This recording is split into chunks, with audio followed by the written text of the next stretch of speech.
Bem no meio de um salmo bem devocional, o salmista ora a respeito de seus inimigos. Ele diz coisas fortes sobre seus inimigos. Ele pede a Deus que acabe com eles. Vivemos em um mundo onde a onda de terror e desastres tentam roubar a nossa paz, onde o mal sempre está tentando prevalecer. Mas vemos pela palavra de Deus desde o Antigo Testamento que o cuidado de Deus para com aqueles que o temem e o buscam é muito real e permanente. Fique atento a mais um programa Encontro com a Palavra. Aqui apresentamos a palavra de Deus como resposta a todas as mais difíceis questões da vida. Agora com você, Pastor Edson Bruno.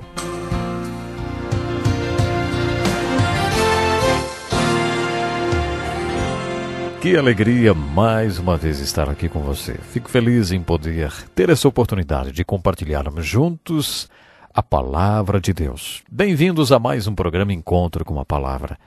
Até agora nosso estudo já nos trouxe ao segundo dos livros poéticos do Velho Testamento, ao Inário inspirado e sagrado do povo de Deus. Este é o meu livro preferido da Bíblia, o livro de Salmos. Se hoje você abrir o inário de sua igreja, verá semelhanças entre ele e o livro de Salmos. Nesse livro podemos encontrar instruções musicais. Há algumas inscrições que precedem alguns salmos. Por exemplo, as inscrições que precedem os salmos 4, 5 e 6 possuem as palavras Neginot ou Nehilot. Essas são palavras em hebraico que sugerem que o salmo deveria ser acompanhado por instrumentos de sopro Nehilot ou de cordas Neginot. No Salmo 6, a palavra Sheminith significa 1/8 abaixo. Essas inscrições eram instruções para os músicos que acompanhavam o canto desses hinos maravilhosos. A palavra Selah, encontrada em todo o livro de Salmos, é como um descanso musical e significa pare e pense sobre isso. Ou então, dê uma pausa e pense reverentemente sobre isso. Quando você lê o livro de Salmos, percebe que esses inscritos eram instruções para os músicos iguais à introdução dos hinos de hoje, que servem de orientação para os líderes do louvor. Muitos de nós que, aos domingos, cantamos hinos em nossas igrejas, ignoramos que essas observações são muito importantes para os músicos que dirigem o louvor. Eles abrem seus hinários ou seguem as palavras na tela quando cantam os hinos para que saibam a letra dos hinos que estão cantando. O livro de Salmos é como um inário que dá a você a letra dos hinos e algumas observações para os músicos. Quando você lê o livro de Salmos ou a letra dos hinos no seu inário, você está lendo também uma linda poesia. Em nosso inário, assim como nos Salmos, os autores geralmente fazem uma dessas três coisas. Algumas vezes eles estão falando com Deus, sobre o próprio Deus. Isso é louvor e adoração. Em outras, o salmista ou o autor do hino está conversando com Deus sobre o homem. Falar com Deus sobre o homem é oração. Há vezes nas letras dos hinos ou dos salmos em que o autor não está falando com Deus. Ele está falando com o homem sobre Deus. Falar com o homem sobre Deus é pregar.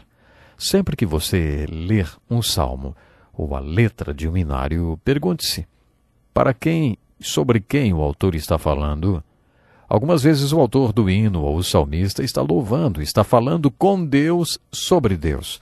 Outras vezes ele está orando porque estão falando com Deus sobre o homem. Outras vezes ele está pregando, ou seja, conversando com o homem a respeito de Deus. Perguntando e respondendo essa questão, você terá uma orientação a respeito da mensagem devocional do salmo. Além disso tudo, você descobrirá alguns temas no livro de Salmos. O tema mais comum e mais importante é o tema do homem abençoado. O tema Feliz é. Esse é o tema de Salmos como o 1º, 23, 32 e 128, entre muitos outros. Esse tema Homem abençoado está presente nos Salmos e tem o seguinte ensinamento para você: as bênçãos do homem abençoado não acontecem por coincidência. As bênçãos do homem abençoado não acontecem por acaso. As bênçãos do homem abençoado são como um banquete de consequências. O famoso autor Robert Louis Stevenson costuma dizer que cedo ou tarde todo homem se sentará para um banquete de consequências. Mas por que o homem abençoado é abençoado? ele não é abençoado por coincidência. Suas bênçãos não acontecem por acaso. Suas bênçãos são consequências de suas escolhas. E suas escolhas são consequências de suas convicções. É por isso que ele é abençoado. Tudo isso está demonstrado nos salmos do homem abençoado. Poderíamos nomear outros salmos emocionais. Muitos deles descrevem um determinado estado emocional. Eu não sei qual é o seu estado emocional, mas uma coisa eu posso garantir. Não importa qual seja seu estado emocional, você se identificará com algum salmo.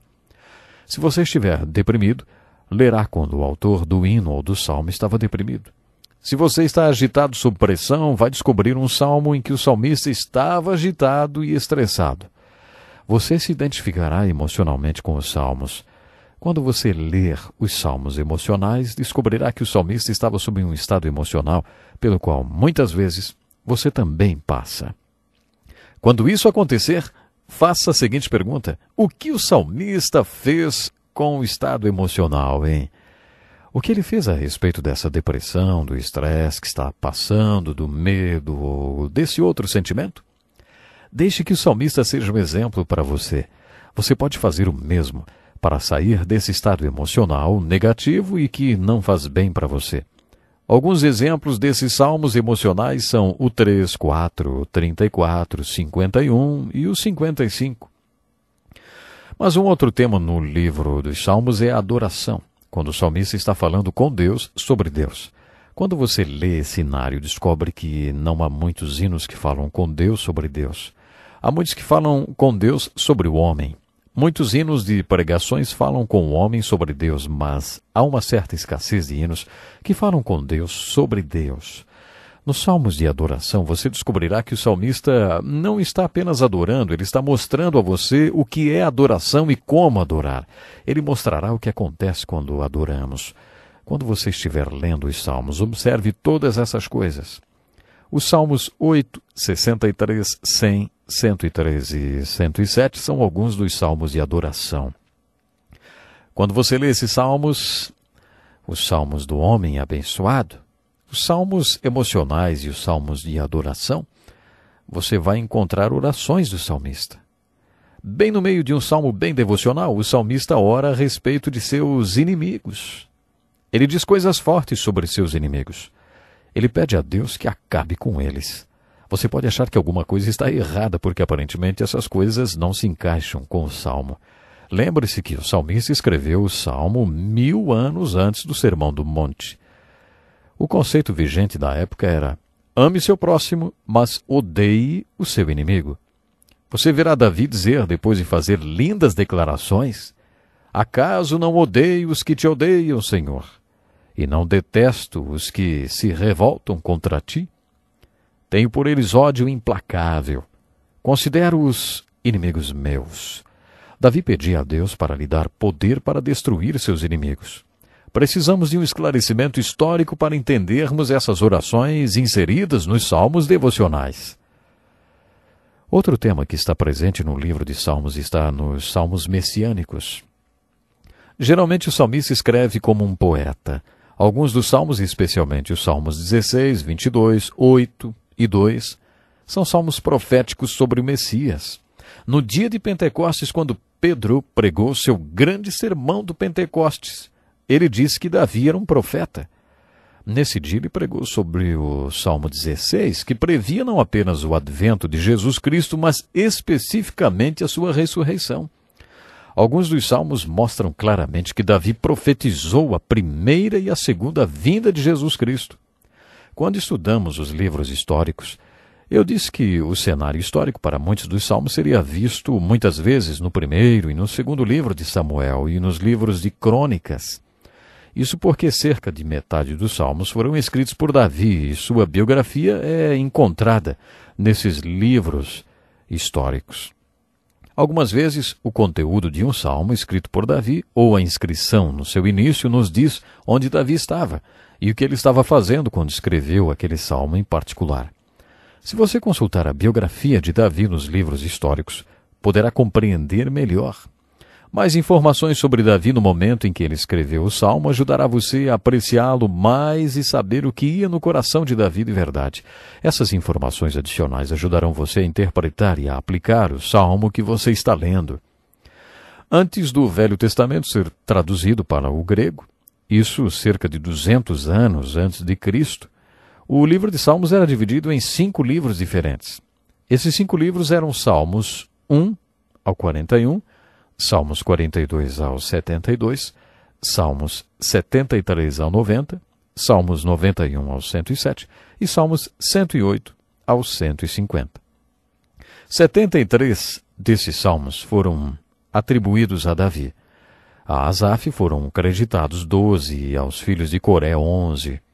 Os estudiosos acreditam que Ezequias tem escrito 10 salmos. Moisés, Esdras e Salomão escreveram um salmo cada um. Muitos são anônimos. Alguns salmos anônimos foram provavelmente escritos por levitas, que eram os ministros de músicas, que eram nomeados por Davi. Outros talvez tenham sido escritos pelo próprio Davi. Depois de fazer a introdução do estudo do meu livro preferido da Bíblia, eu tenho que me despedir. Mas não esqueça, esteja conosco no nosso próximo encontro com a palavra, quando farei a exposição do capítulo preferido do meu livro da Bíblia preferido. Há 1180 capítulos na Bíblia e o meu preferido começa com: O Senhor é o meu pastor, nada me faltará. Você conhece esse texto? Que tal? Vamos ler. O Senhor é o meu pastor, nada me faltará. Deitar-me faz em verdes pastos, guia-me mansamente a águas tranquilas. Refrigera minha alma. Guia-me pelas veredas da justiça por amor do seu nome. Ainda que eu ande pelo vale da sombra da morte, não temerei mal algum, porque tu estás comigo. A tua vara e o teu cajado me consolam.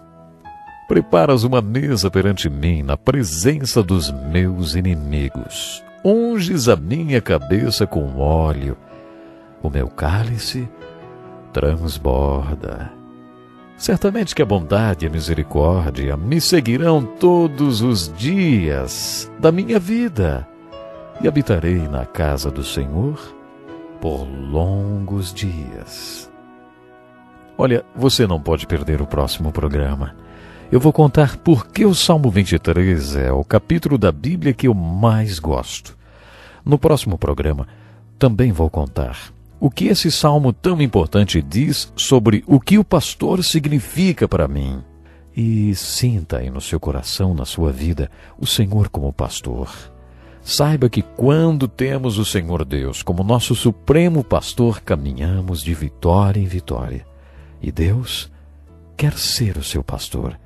Quer cuidar de você em cada momento da vida. Até o nosso próximo programa.